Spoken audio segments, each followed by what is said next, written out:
We have identified 6 benefits of going no contact with a narcissist. You know, some people call this going gray rock. I like to call it trying to beat a dead horse or going dead horse. Because once you go gray rock, once you make no contact with a narcissist, things tend to change. Now, first of all, before we dig into these 6 things, let's make sure that we all have an understanding of what we mean by going no contact. So, what we mean is you don't talk to the people if you see them out and about in public, unless you have to talk to them, like at the workplace or family, whatever. You just don't talk to them. I mean, it's as if they don't exist. I mean, talk about ghosting. It's as if they're a ghost, or maybe they never even existed. They're invisible. You can't see them. They're not there. But they are there. But you're treating them as if they were not. That is going gray rock. Okay, they send you an email. Well, the temptation is, right, to open the email because we're curious, wonder what they got to say. Now, going gray rock means you don't surrender to your curiosity. Okay, they sent me a message, though, on Facebook or some other social media. Well, if you go gray rock, I'm not sure they can do that because you blocked them, right? Basically, when we talk about going gray rock, we mean you blocked them for life, not just on social media, but in life. They are on block mode. That means you don't talk to them when you see them out and about, as we mentioned earlier, and it also means that, well, you know, if they want to get together for lunch, no, the answer is no. What are you doing? You're sending a strong message to these people that you are toxic and you are no longer going to affect me, and if I could help it, the people that I love, my family and my friends, you're out of my life. Totally. Now, let's stop and think about this.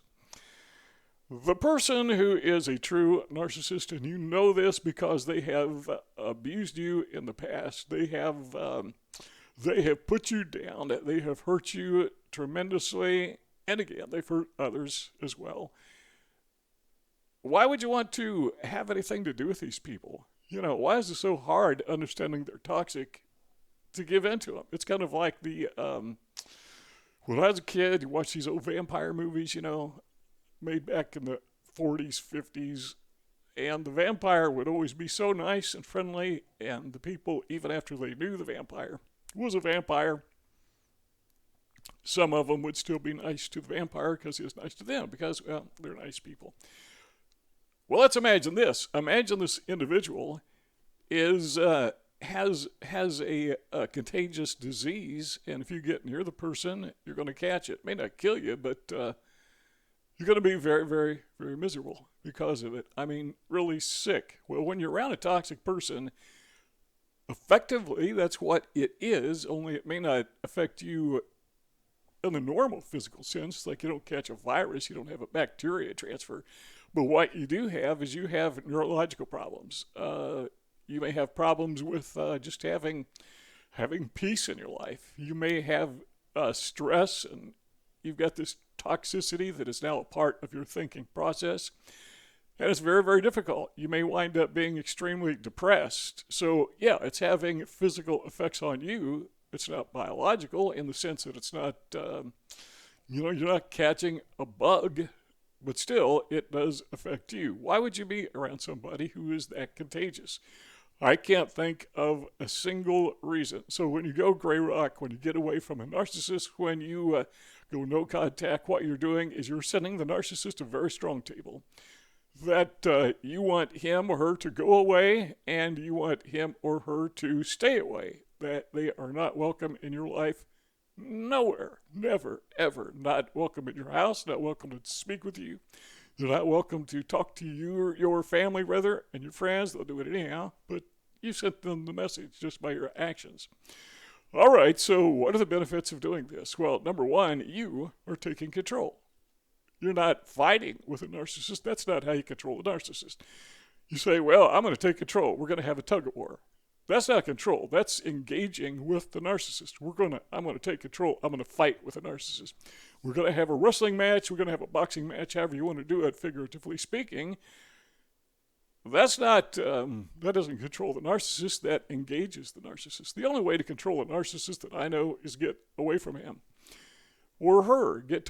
Just totally black them out. Ghosting across the board. Not just, again, as we said earlier, not just on social media. So number one, benefit, turn the tables. I mean, you're now the one in control. Narcissists don't like that. I mean, if someone is going to be blocked, they are going to block you. You don't block them. So by blocking them, you're telling them you are not in control. I am, and you will not control me any longer. Eventually, they're going to do the smear campaign and all that, but eventually they're going to tire of it and they're going to go on. Number two is, no more cons. And eventually, as we just mentioned, no more smear campaign. I mean, that's going to burn itself out eventually. I mean, there's only so many people they can talk to, and there's only so many people who are going to believe them. And while the effects of a smear campaign can outlive your normal lifespan, sometimes by centuries, depends on who you are, still, it burns out. And these people that they have smeared you to, a lot of those people wise up and they see what's going on. A lot of them don't. I know with some narcissists, I knew they were hurting other people, but I didn't understand the severity of it. So I thought they were overreacting. This person, they just don't have a filter, but you don't have to totally ignore them, get them out of your life. Man, was I wrong. And I didn't find out till I had that point of reference. Until the narcissist turned on me, then, okay, now I see what the problem is. But that's what we're talking about. There will be no more cons. There'll be no more smear campaign because people are going to figure out that the narcissist is just that. A narcissist because, they can't hide it forever. They can hide it for a while, but eventually they're going to be themselves. People are going to discover who they truly are. Number three, no more stalking and no more payback. So they're not going to be stalking you. And why would you want to pay back a narcissist? Whatever you do to a narcissist, you can't hurt them as much as they are hurting themselves. I can think of some narcissists in my life in the past, or people with narcissistic tendencies, I should say. Their life is so miserable. They don't have jobs. They don't have driver's license. They don't have money. They don't have resources. They don't have friends. I wouldn't do that to those people if I could, but they do it to themselves. What's more, there are other people they've scammed over the years who are doing it to them. There's absolutely positively no reason for me to need to pay back a narcissist, and there's no need for them to pay you back. Now, why would they pay you back? You're not the narcissist. Well, because that's the way they are.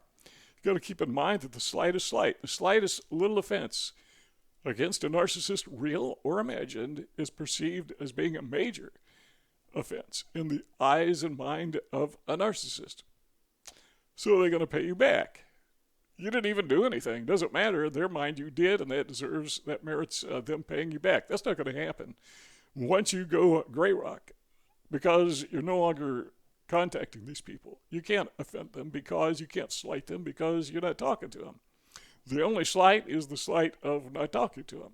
So let them pay you back by not talking to you. And I'm okay with that. Number four is you no longer have to be a people pleaser. You know that thing where you're constantly walking on eggshells trying to make sure that this narcissist who is in your life is a happy camper. Now, fortunately, I've never had any love relationships with narcissists. And those of you who are, I just, my heart just goes out to you people because, I know narcissists and I know how rotten they can be. And being married to someone like that or having a serious love relationship with someone like that, I just can't imagine it. I mean, I really can't. I empathize, but I can't sympathize because, I don't know what it's like. But I do know what it's like being abused by a narcissist. So my sympathies to you, but, you don't have to be a people pleaser any longer. Once you go gray rock, once you totally go no contact with a narcissist, once you block them in your life. Number five is, we mentioned this before, but, peace of mind, that toxicity that a narcissist brings with them like a disease, you're free of that. The plague is over in your life because you've gotten rid of this person. So let's imagine that there was a rodent living in your house, and this rodent was infected with the plague. And you were able to kill the rodent and get him out of your house, dead, buried, dig a hole in your backyard, whatever. Now, the narcissist isn't going to be dead and buried unless they die of natural causes, which eventually is going to happen. But when you go totally gray rock, when you block these people, when you are going no contact with them, they're not dead and buried, but in your mind they are. In fact, you may even, I know people who do this. I don't recommend it. In fact, I don't recommend anything. All I do is share ideas and tell you about what I have experienced. I'm really not into giving advice, but what some people do is they'll take a sheet of paper and they'll write the person's name on it, and they may set it afire, obviously in a safe place. Or more practically, I would advise this if I was going to give advice, which I'm not, is shred it. Do you have a paper shredder? Maybe you don't, but if you do, shred it. If not, just rip it up. Throw it away. Gone forever. You might even want to pollute a little bit if you happen to live around a stream or a river and take the torn up sheets of paper and just cast them in the stream and the person is gone. What does that do for you? Just embeds that in your mind that this is a person who is out of your life forever. Again, it's like a contagious disease. You don't want that around you, and you certainly don't want it around your family. So if you have narcissists in your life, and, I've had relatives who have had narcissists in their lives, and they would try to warn me, this person's toxic. And I wouldn't listen to them. I got infected, or I got abused by the narcissist. I should have listened. Same token, I try to warn people in my family. Look, this person, it's not that they just don't have a filter. They're narcissists. They're dangerous. They're toxic. They hurt people. But they're duped by their charisma, by their nice personality, And I know they're going to get hurt eventually because a narcissist can't keep up the act forever. But peace of mind. That's one of the benefits of going gray rock, of going no contact. Number 6 is with this person out of your life. Now you've got, that peace of mind we talked about. You also have a free mind. So now you can go back and analyze what you've been through, which is what I do. I'm 70 years old, almost. A few months I'll be 70. So over the decades, I've learned a thing or two about a lot of things, particularly about working with narcissists, and I'm just sharing with you what I've learned. I'm trying to be an encourager, an informer, an educator. Not an advisor, that's for professionals, but I want to encourage people who are going through what I went through. I want them to understand that they are not in this alone. And so I have made lots and lots and lots of videos. I don't know, probably hundreds by now. And all of those exist for one reason, basically, and that is to encourage people who are going through this horrible experience in their life. And at some point in time, I think everyone goes through it. And a lot of people go through it multiple times, and a lot of people are going through it now. So let's keep talking about it if you want. You see 2 rectangles on the screen. You want the conversation to continue. All you got to do is click one of those 2 rectangles, and we'll keep hanging out. But if not, thanks for stopping by, and we'll see you all next time.